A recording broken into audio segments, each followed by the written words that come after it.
할렐루야. 주님의 이름으로 축복합니다. 사람마다 정도의 차이는 있겠지만 문제가 없이 인생을 사는 사람들은 없는 것 같습니다. 삶의 더 큰 것은 내 앞에 있는 문제가 아니라 그 문제를 해결할 방법이 없다는 것, 그것이 우리에게는 좌절하게 하고 절망하게 하는 것 같습니다. 그러다 보니 사람들이 자신들의 삶의 문제를 해결할 수 있는 길이 있다, 이 소식을 들으면, 또 그 방법을 알면 수단과 방법을 가리지 않고 그 문제를 해결하는 그 일들을 위해, 또 그 해결해 줄 수 있다라고 하는 사람을 만나기 위해 우리는 모든 삶의 수단을 동원하여 문제 해결을 위한 수고와 노력을 아끼지 않는 모습을 보게 됩니다. 성경에도 보면 수많은 문제를 가졌던 사람들이 그 문제 앞에 예수 그리스도를 만남으로 그들의 인생이 새롭게 변화되어지고 소망과 생명이 있는 삶을 살게 되는 모습들을 우리는 성경을 통해서 많이 보게 됩니다.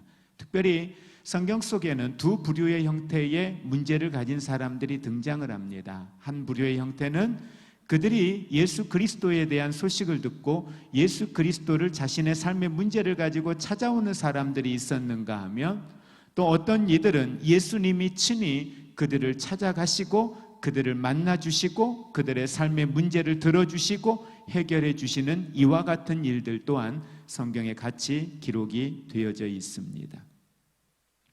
우리가 요한복음에서는 우리가 서론에서 말씀을 드렸던 것처럼 사도 요한이 예수님이 가지신 신성과 예수님이 가지고 계시는 그러한 하나님의 자녀됨의 권세를 나타내기 위하여서 마태복음, 마가복음, 누가복음, 공관복음에 기록되어져 있는 예수님의 이적의 사건들 가운데 특별히 구별하여 7가지의 사건을 요한복음에 기록을 하고 있습니다. 우리는 1장부터 4장까지의 내용에서 2가지의 기적의 사건을 보았습니다. 오늘 본문 속에 또 하나의 사건이 기록되어져 있는데, 성경은 시작할 때 오늘 예수님께서 찾으신 곳, 바로 그곳이 예루살렘이고, 예루살렘에 올라가시다가 예루살렘 바로 성 앞에 있는 양문 곁에 베데스다라고 하는 연못가에 예수님이 머물러 계시는 모습을 성경에 기록을 하고 있습니다. 베데스다 연못가에는 2절 말씀에 보니까 예루살렘에 있는 양문 곁에 히브리 말로 베데스다라 하는 못이 있는데 거기에 행각 5이 있다라고 성경은 기록을 하고 있습니다. 베데스다 연못, 그곳에 행각이라고 하는 건 여러분들 지금 우리 교회 바로 입구 앞에 보면 그 정자 있죠. 그 지붕이 씌워져 있는 곳, 그걸 행각이라고 보통 이야기합니다. 그런데 그 연못이 얼마나 컸는지 그 행각이 그 연못에 5개나 놓여져 있다라고 이야기를 해요. 그런데 그 모여져 있는 그 행각에 많은 사람들이 모여 있음을 성경에서 이야기하는데, 그 모여 있는 사람들이 어떤 사람들이 모여 있는가? 3절 말씀 같이 합독하겠습니다. 그 안에 많은 병자, 맹인, 다리 저는 사람, 혈기 마른 사람들이 누워 물의 움직임을 기다리니. 거기에 많은 사람들이 모여 있는데 어떤 사람들이 모여 있다고 합니까? 질병을 가지고 있는 사람들이에요. 다양한 각양각색의 질병을 가지고 있는 분들이 그곳에 모여 있습니다. 그곳에 모여 있는 이유는 요양을 하기 위하여 모여 있는 것도 아니고, 나름대로는 그들이 그곳에 모여서 자신들이 가지고 있는 질병의 문제를 해결할 수 있을 것이라고 하는 그러한 소망 때문에 그곳에 모여 있음을 우리는 알 수 있습니다. 이 땅을 사는 수많은 사람들이 이와 같이 자신들의 삶의 문제를 해결하기 위하여서 문제를 해결해 줄 수 있는 곳을, 문제를 해결해 줄 수 있는 사람을, 문제를 해결해 줄 수 있는 환경을 찾아서 얼마나 많은 사람들이 분주하게 움직이고 있는지 모릅니다. 곳곳에서 사람들이 자신들이 놓여 있는 그 절망의 문제들, 이 문제들을 해결하지 못하여서 아울성거리고 있는 사람들의 소리를 우리는 수없이 듣습니다. 이번 추석 연휴 기간에도 많은 분들과 만나거나 통화를 하면서 긍정적이고 좋은 소식보다는 각자가 처하여 있는 힘들고 어려운 문제를 해결하기 위한 고통의 소리들을 우리는 아마 더 많이 듣지 않았을까 생각을 해봅니다. 예나 지금이나 어느 때든지 삶의 문제는 모든 사람들에게 있는 것 같습니다. 정도의 차이는 있지요. 과학이 발달되고 의술이 발달되고 세상이 달라지고 의학적인 부분들이 많이 좋아지니까 삶의 문제들이 많이 해결되고 건강의 문제도 많이 해결되어졌을 거라 생각하는데, 어떻게 된 영문인지 시간이 지나면 지날수록 그렇게 좋은 병원이 많이 지어지는데도 불구하고 환자들은 병원에 차고 넘칩니다. 그리고 수많은 환자들이 그 좋은 약들 앞에서도 건강의 문제를 해결하지 못하여서 우리 곁을 떠나고 있는 사람들을 우리는 또한 보고 있습니다. 과학이 발달되지만 모든 것들이 좋아지고 있다고 하지만 그럼에도 불구하고 우리들이 겪는 삶의 고난의 문제들은 결코 해결되지 못하는 삶의 모습을 봅니다. 그러고 보면 이 삶의 문제는 우리가 주님 오시는 그날까지 모두가 안고 가야 되는, 결코 그 문제들을 떨쳐버릴 수 없는 것이 우리의 삶의 모습이 아닌가 생각을 해봅니다. 그런데 우리는 여기에서 한 가지 중요한 사실을 하나 우리는 점검해 볼 수 있기를 원합니다. 바로 그것은 우리 주변에 절망에 빠져 있는 수많은 사람들, 어떤 이들은 먹는 것이 없어서 굶주림의 절망에 빠져 있습니다. 질병의 절망에 빠져 있습니다. 환경적인 절망에 빠져 있습니다. 그런데 그 사람들이 나와 혈육이 아니고 나와 친인척이 아니면, 나와 직접적인 관계가 없으면 우리는 그들에게 별로 관심을 갖지 않습니다. 세계의 개발도상국이라든지 아니면 그보다 훨씬 더 낮은 제3세계에 있는 수많은 사람들이 굶주림 때문에, 질병 때문에, 그들이 처한 환경들 때문에 고통하는, 신음하는 소리들이 곳곳에서 들려옵니다. 그런데 중요한 건 나와 직접적 상관이 없기 때문에 우리는 그들에 대하여 별로 관심을 갖지 않는다는 겁니다. 주변에 고통을 당하는 그들의 절망감이 나와 상관이 없는 사람들이기 때문에 그들에 대해서는 무관심할 수밖에 없는 것, 그것이 우리의 삶입니다. 그런데 중요한 건 하나님입니다. 나를 하나님의 자녀 삼아주시고 하나님의 거룩한 백성 삼아주시고 이 땅 가운데 하나님의 나라를 이루어가게 하기 위하여 사명으로 우리를 부르신 그 하나님, 그 하나님은 내가 전혀 관심을 두지 않는 그들에게 관심을 두고 계시고, 내가 전혀 듣지 않는 그들의 신음하는 소리에 하나님은 그들의 소리에 귀를 열으시고 계신다는 사실입니다. 오늘 4절 말씀,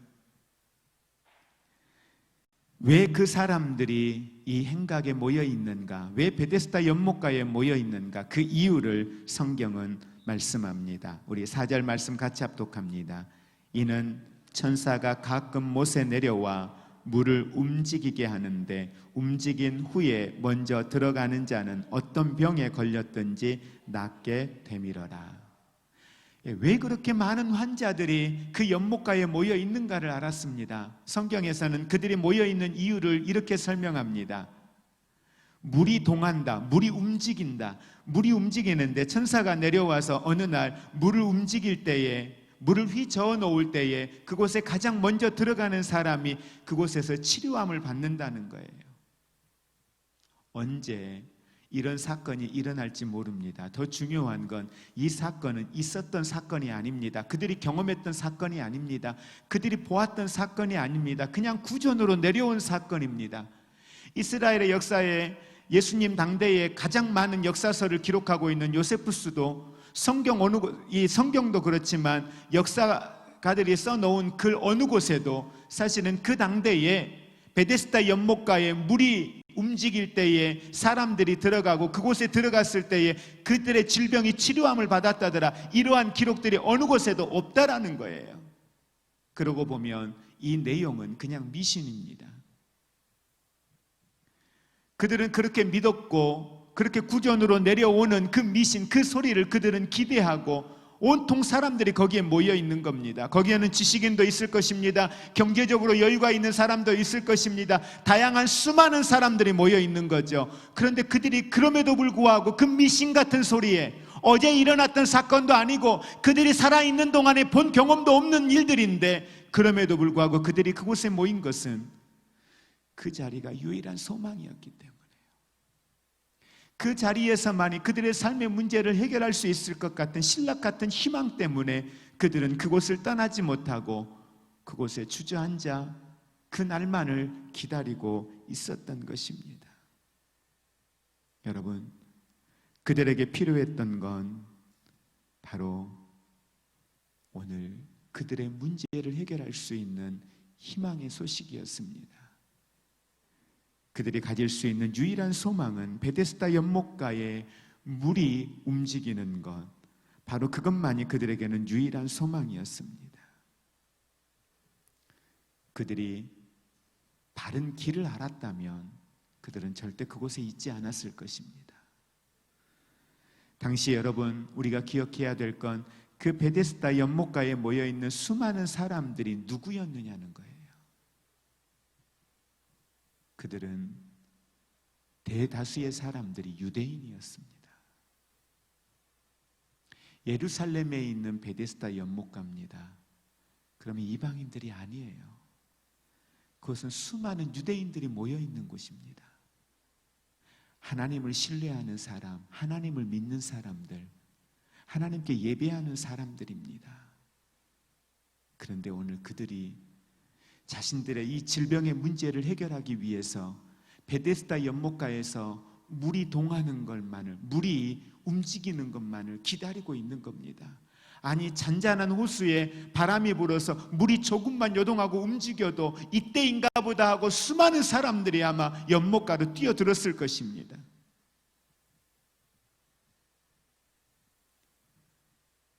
하나님을 믿는다 하지만, 하나님 앞에 예배자로 살아간다 하지만 그 하나님을 바르게 알지 못하고 그 하나님을 바르게 경험하지 못하면 오늘 베데스다 연못가의 삶의 문제를 가지고 모여있는 유대인들의 모습처럼 우리들의 삶 또한 별 다르지 않는 걸 우리는 분명히 보게 됩니다. 언제든지 문제 자체가 사람을 절망으로 밀어넣지는 않습니다. 우리가 문제를 경험하지만 그 문제가 우리를 절망으로 빠지게 하지는 않아요. 우리를 더 힘들게 하는 건 그 문제를 해결할 방법이 없다는 겁니다. 해답이 보이지 않을 때 사람들은 절망하고 낙심하죠. 그래서 많은 사람들이 자살을 합니다. 그래서 대한민국이 세계 자살 1위 국가라고 이야기를 합니다. 우리는 성경 속에 이와 같은 사건, 하나님 앞에 믿음과 말씀으로 살았던 사람들도 얼마든지 이와 같은 연약한 모습을 보이는 걸 우리는 성경을 통해서 또한 봅니다.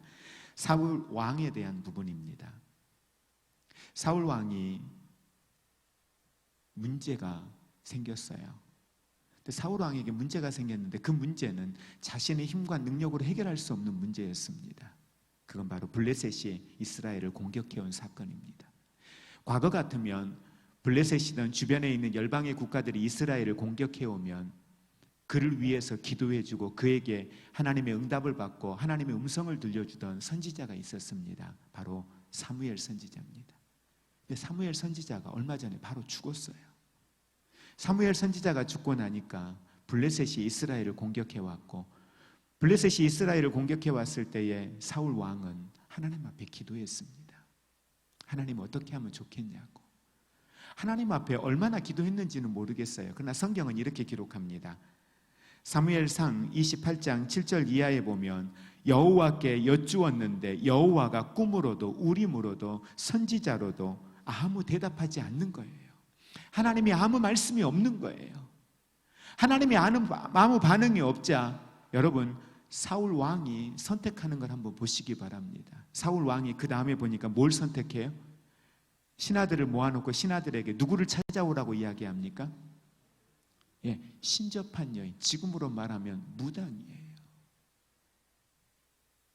그 여인을 찾으라는 거예요. 그 사람을 데려오라는 거예요.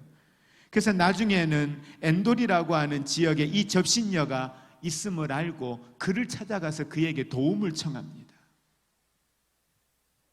누가요? 사울이요. 그러고 보니까 사울의 시작부터 사울의 마지막까지 보면 사울이 하나님 앞에 자신의 문제를 가지고 기도하고 응답받고 하나님의 음성을 듣고 하나님의 말씀대로 살아간 경험이 없어요.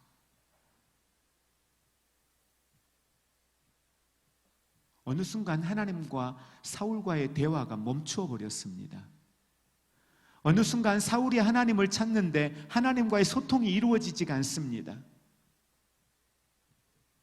범사에 평소에 하나님과 소통이 되지 않았던 사울, 그런 사울이었기 때문에 그는 정작 자신의 삶의 문제 앞에서 하나님과 소통이 되지 않아, 하나님께 기도하여도 응답이 되지 않아, 하나님의 뜻을 알지 못하여서 그는 세상 앞에, 우상 앞에 접신녀를 찾아서 자신의 문제를 해결하려고 했다는 겁니다. 신앙생활을 10년 하고 20년을 하고 30년을 하고 모태 신앙을 가졌어도 하나님께 기도하고 하나님과 소통하고 하나님의 응답을 받고 하나님의 말씀을 듣고 그 말씀을 실천하고 그 말씀대로 살았더니 하나님이 응답해 주신 대로 살았더니 내 삶이 이렇게 되더라. 하나님과 나와의 인격적인 교제가 경험이 없었을 때에 수많은 믿음의 사람들이 오늘 사울처럼, 접신녀를 찾았던 사울처럼 오늘도 많은 크리스찬들이 이와 같은 모습으로 이 시대를 살고 있는 것, 이것이 결코 남의 이야기가 아니라는 사실을 우리는 보게 됩니다. 길을 모르면, 그 길에 대하여 바른 지식이 없으면 얼마든지 믿음의 사람들도 이와 같이 잘못된 길로 들어갈 수 있고 잘못된 것이 진리인 것처럼 붙들고 살아갈 수 있다는 사실을 우리는 기억해야 할 것입니다. 그런 신앙의 사람들을 크리스찬이라 하지 않습니다. 기독교인이라 그리스도인이라 하지 않습니다. 그냥 그들은 종교인에 불과한 것입니다. 우리는 가끔 어쩔 수 없는 선택이었다고 합니다. 급해서요. 너무 급해서요. 그런데요, 급하면 하나님이 안 들어주십니까? 어쩔 수 없어서요. 가족들이요, 주변의 상황이요, 환경이요,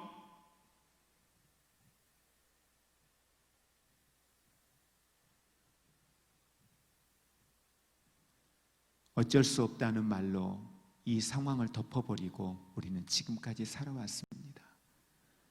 그리고 내가 믿음 없는 선택과 믿음 없는 행위를 정당화시켜 왔습니다. 그리고 또 다 그냥 없었던 일처럼 다시 하나님 앞에 예배자로 섭니다.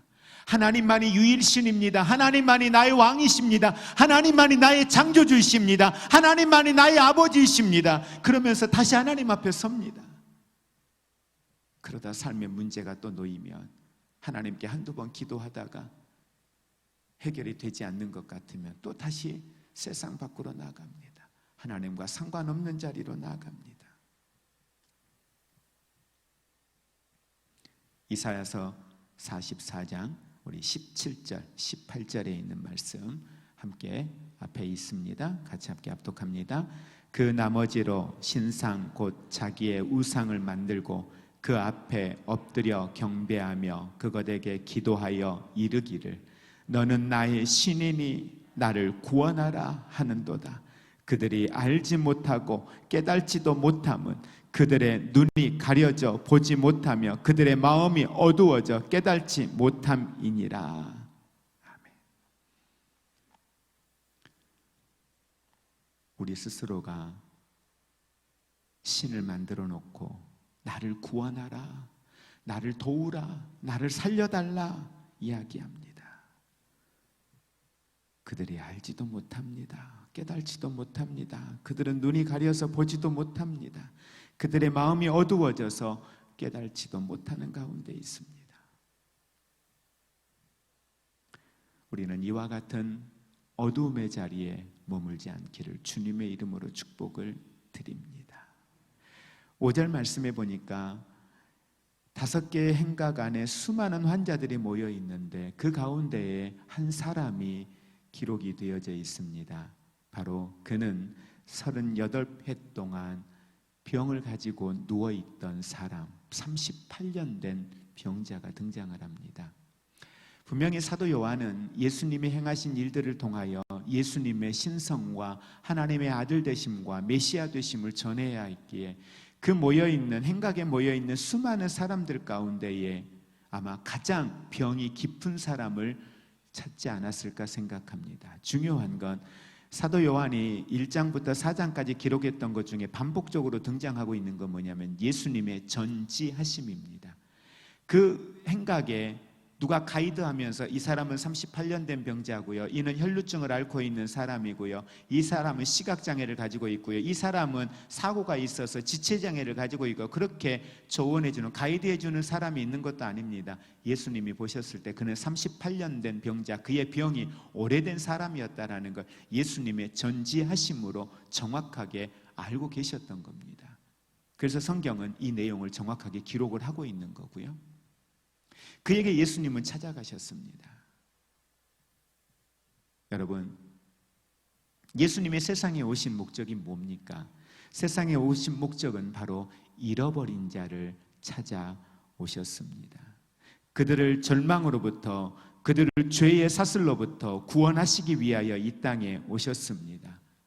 누구보다 도움이 절실한 사람들, 누구보다 자신들의 삶의 문제를 해결해 줄 수 있는 절대적인 능력과 권세를 가진 분, 그분을 기다리고 있는 그들에게 예수님이 오신 것입니다. 우리가 예수님의 사역에 두드러진 특징이 여러 가지가 있는데 그 중에 예수님의 공생의 사역을 몇 가지로 이야기해 보면 그 중에 하나가 바로 예수님이 두루 다니셨다라고 하는 게 성경에 많이 기록이 되어져 있습니다. 예수님은 직접 다니셨습니다.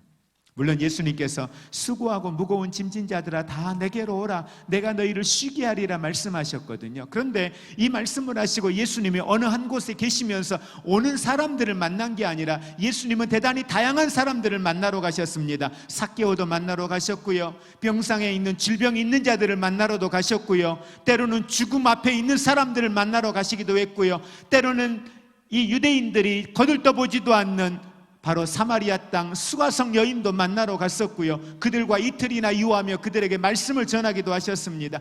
대단히 다양한 곳에 다양한 사람들을 만나시고 그들의 삶의 문제들을 해결하시는 예수님의 모습을 우리는 성경을 통해 보게 됩니다.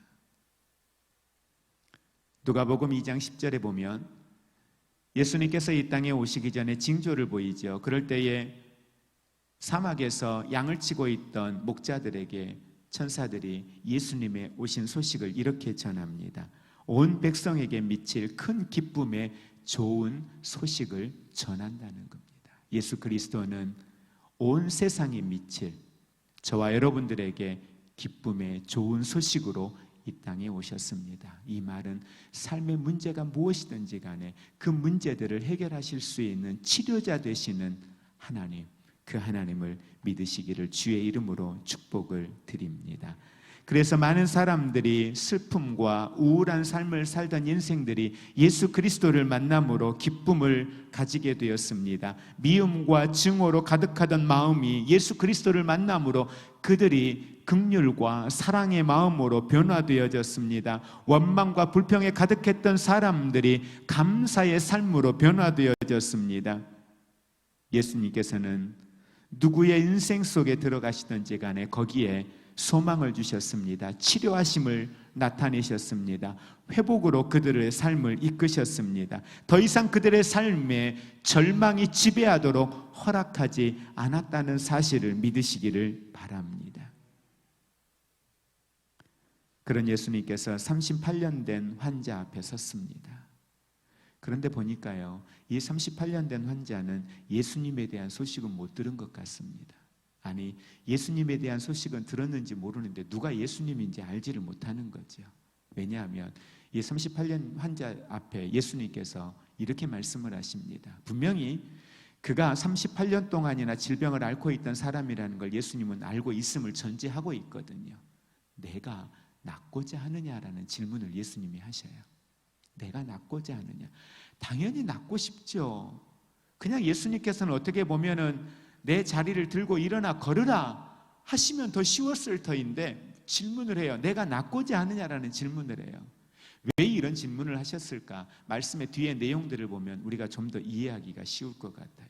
내가 낫고자 하느냐 했을 때에 이 사람이 예수님이 누구인 줄 알았다면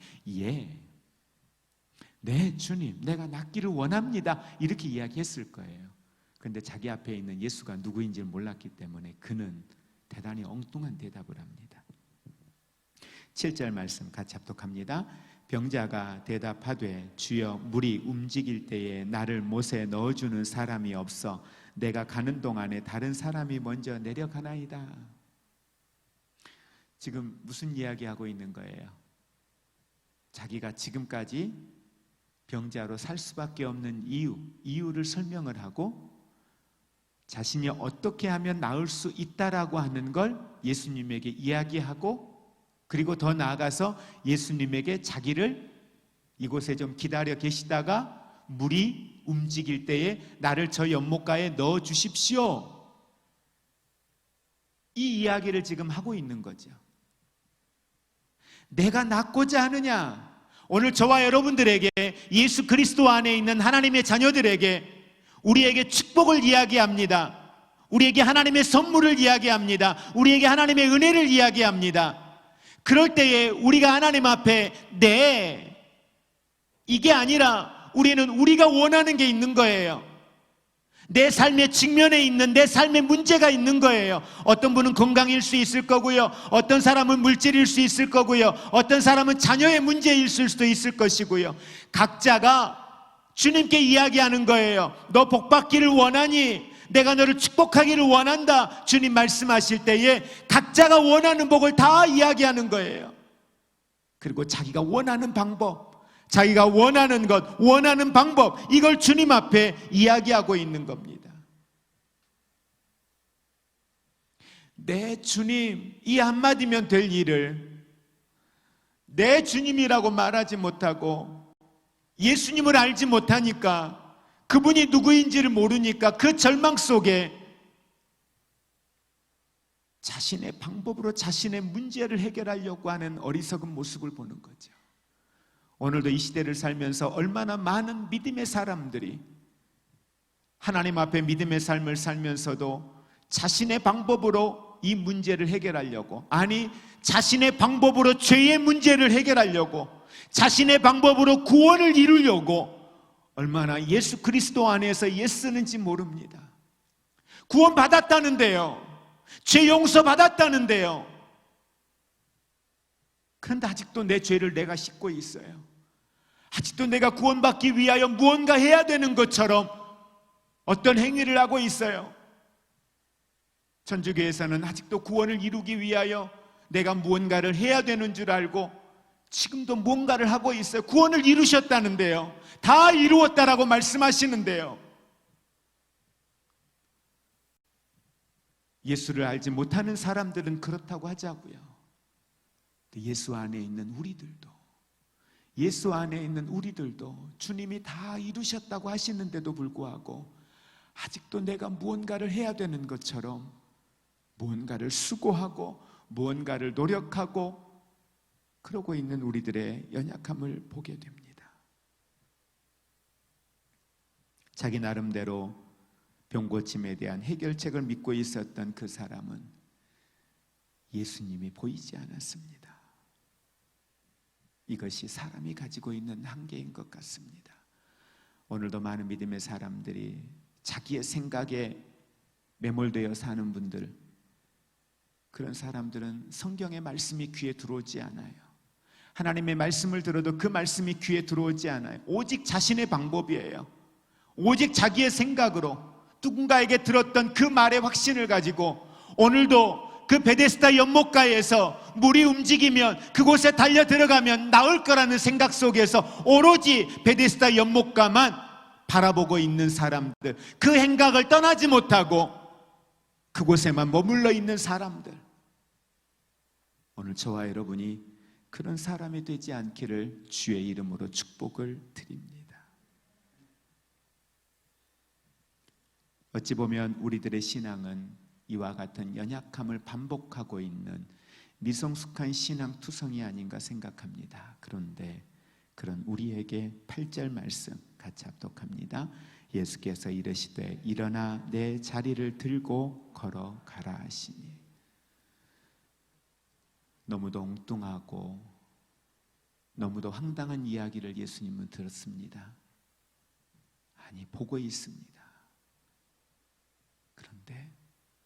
그런데 예수님은 그의 곁을 떠나지 않으십니다. 그리고 그에게 말씀합니다. 내 자리를 들고 일어나 걸어가라고요. 여러분, 예수님께서 신유의 사역들, 초자연적인 역사들을 나타내실 때에 여러 형태가 있는데 그 중에 우리가 크게 두 가지를 생각하면, 하나는 어떤 이들의 믿음을 보시고 내 믿음이 너를 구원하였다, 내 믿음대로 될지어다, 이렇게 말씀하시는 장면이 있죠. 그런데 어떤 곳은 그들의 믿음과 상관없이 나사로를 향하여 일어나 나오라고 말씀하셨고, 오늘 이 말씀에 있는 것처럼 오늘 예수님께서 그의 믿음과 상관없이 내 자리를 들고 일어나 걸어가라 라고 말씀을 하세요. 전적인 그분의 말씀의 권세로 그의 믿음과 상관없이 행하시는 이적들이 있는 걸 보게 됩니다. 오늘 그가 연약한 믿음이지만 오로지 베데스다 연못가에 물이 동하는 걸, 물이 움직이는 것만을 바라보고 있는 사람이지만, 그럼에도 예수님은 그에게 그가 가지고 있는 신적 권세와 능력을 가지고 내 자리를 들고 일어나 걸어가라. 예수를 전혀 알지 못하는 그에게 예수님은 치유와 회복의 은혜를 베풀어 주신 줄 믿으시기를 바랍니다. 이것이 하나님의 은혜예요. 연약한 중에 있지만, 때로는 종교인인 것처럼 부르짖고 있지만, 그럼에도 불구하고 하나님은 우리의 기도를 들으시고 응답하시고 오늘도 우리를 하나님의 선한 길로 이끌고 계시는 하나님이신 줄 믿으시기를 바랍니다. 그 하나님이 우리의 소망입니다. 그 하나님이 나의 참된 치료자이심을 믿으시기를 바랍니다. 여러분, 베데스다 연못가만 바라보지 마시고 오늘 예수 그리스도를 바라보시기를 주의 이름으로 축복을 드립니다. 주의 음성이 내게 들려올 때에 내 경험과 내 생각과 내 고집으로 주님께 내 눈에 보이는 육신의 것을 구하는 신앙이 아니라 정말 하나님이 기뻐하시는 하나님의 영의 것을 우리가 구함으로 그 안에 누구보다 지혜 있는 성숙한 은혜의 삶을 살아갈 수 있는 하나님의 사람들이 되시기를 주의 이름으로 축복을 드립니다. 그건 우리가 마태복음 6장에 기록된 말씀과 정확하게 연결이 됩니다. 그 나라 그 의를 구하라. 그리하면 이 모든 걸 더하시리라.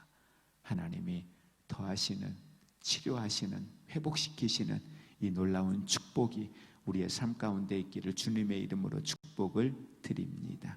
이제는 우리 주 예수 그리스도의 은혜와 하나님 아버지의 사랑하심과 성령님의 교통하심이, 주님이 나의 치료자이십니다. 나의 소망이십니다. 나의 생명이십니다. 이제 내가 주님만 바라보기 원합니다. 고백하며 나아가는 사랑하는 모든 성도들 위해, 이 나라, 이 민족 위에 이제로부터 영원토록 함께 있을지어다. 아멘.